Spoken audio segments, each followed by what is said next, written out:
conversation, and I want you guys to kind of help me flesh through this. So there are lots of industries that are mostly female dominated: nursing, teaching, daycare, secretarial, that kind of thing. And obviously, within the realm of society, there are a lot of jobs that go unpaid. So there are many things that are female oriented that are undervalued and underpaid or not paid at all. And so as our society shifts and women start to focus on ourselves and focus on making our own money, our own survival, a lot of society's like typical female functions are kind of crumbling. You're seeing women walk away from teaching. You're seeing women walk away from marriage, traditional marriage. You're seeing women walk away from churches. You're seeing all of this, and there is a reason why, because it's typically undervalued.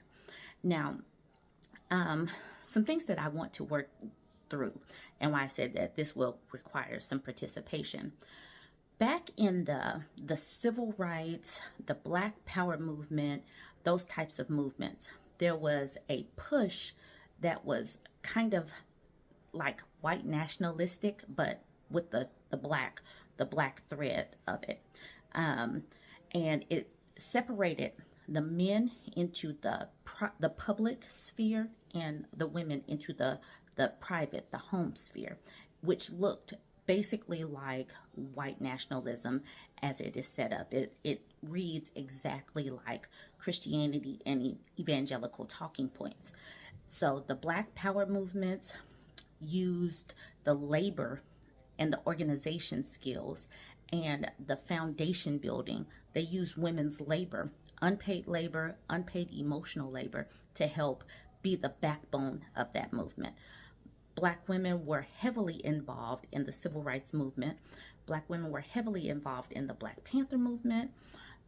Obviously, we know that Black women have always been heavily involved in the Black church.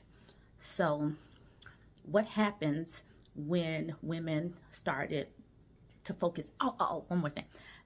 Remember, well, you might not remember, you might not know, back in the 60s and 70s, there was a push for Black women to stop taking birth control, have a baby for the nation. That was something that they were saying.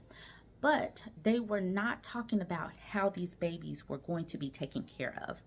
And so I do believe that that is where a lot of the single parent households came from, because women were told that you were doing something for the nation to have a baby. Also, you were doing something for the nation to reward your warrior king with some sex. That was the thing. In the Black Panther movement, women were supposed to give it up to the Panthers, to the warriors that were out there fighting. They were supposed to. There was a lot of sexual subjugation within the ranks of the Black Power movements, the civil rights movements. There was a lot of gender oppression, but we didn't hear about that because during that time, we were still focusing on racism and basic survival. We were not focused on the domestic violence. We were not focused on the subjugation. We were not focused on the pushing the women to the back of the proverbial bus. We weren't focused on that.